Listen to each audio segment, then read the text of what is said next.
I've played around a little bit more with this ambiguous clock puzzle. Just as a reminder what it is, if we've got the hour hand and the minute hand the same length and we don't know which is the difference, then if we came in and saw the clock sitting at this, it could be telling us that it's 4:27, somewhere around there.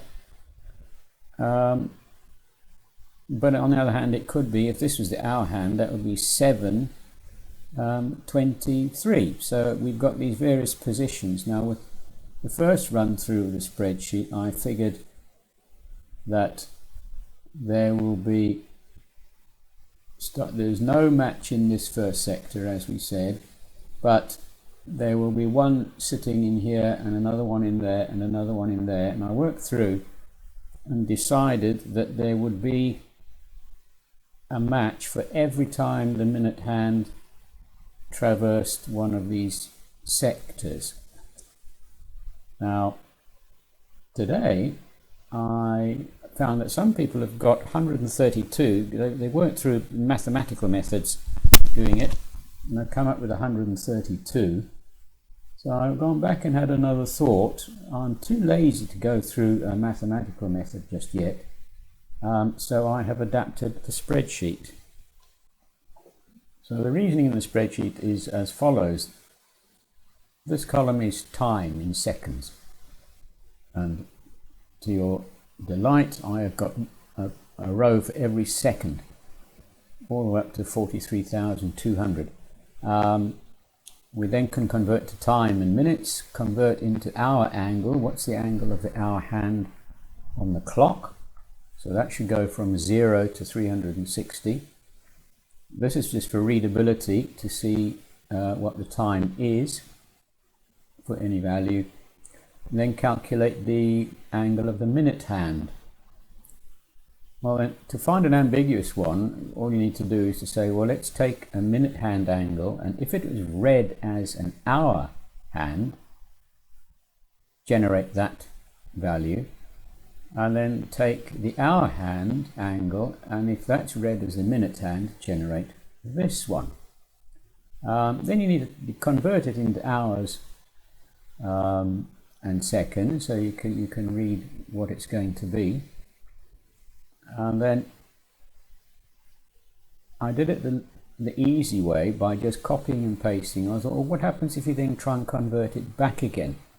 So this is the converted time here, and I then just copied all the left hand side of the spreadsheet over onto the right hand side, and it then generates a new converted time. So to make it a little bit more readable and understandable, this would be the starting section over here. That then gets converted into these times, and then you convert those back into these. Now if it's an ambiguous one, then these times will match those. Now to do that automatically, I went to this column here, which looks at the difference. So it's taking V11 minus E11, so that's V11, which is just an hour angle, converting it back. You can't work with minutes and hours at the same time, so just convert it into hours.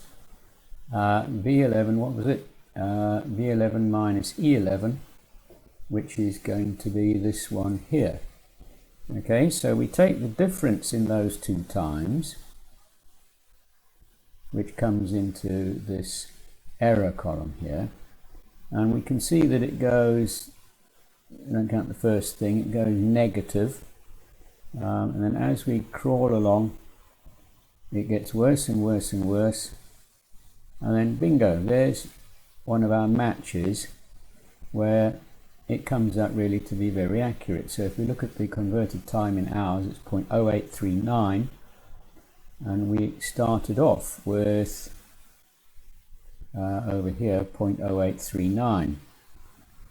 Now laboriously I counted these up by hand, so these numbers are counted by hand I marked it there so that when it goes below a certain level it goes blue, just because you can't find it, you just try and scan all the way through. Counted those up, got 142. This was an automatic method to check whether I still got 142, and I looked there to see when does it change from a positive value to a negative value. So every time that happens, we have a 1 generated there, and then that enabled me to now copy and convert the time. So the starting time would have been 0 hours 5 minutes 0.03, and that converts to 1 hour and 0.419 minutes. And if you then reverse those two numbers, you end up with the same thing. Now the graphical method, so I then sketched a graph of those errors. So this would be the starting point here, 0, and up it creeps, and then jumps back down again to there, and then jumps back down. So these would be corresponding matching times. Now I had to go to 1 second intervals because it was chopping bits off, so you couldn't really count. And I did go through and count. Now because my spreadsheet is an old one, like the test and trace Excel, I couldn't plot everything in one graph, so I've got the first half and the second half in this fashion here. You don't count that one at the end, that's at midday, and you don't count the beginning one. But there were 71 of these, counting by hand, which did agree with what the spreadsheet said. I made this the absolute value here, yes, to get rid of the negatives, because the negatives are going up and below the 0 line here, making it very difficult to read. So I came out then with 142. So I then wanted to figure out why was it 142, not 143, which is what I got the first time I tried this. So jumping down to the first value of a match, looking at it here, I compared some of these with the clock picture and had a little look, but then I thought, well, these are so widely separated on the spreadsheet, you've got to click downwards several times to get the next one. So what I did was I did a method to copy and paste and to sort them all out and put all 142 times into an easily read spreadsheet here. And we know that we don't count the first one, so there were 11 in the first hour. Then it went 12, 12, 12, 12, 12, 12. Now I had thought there were 12 in all of them, but Mr. Spreadsheet says no, there's 11 in the last one. So the next exercise was to just check that that was indeed true.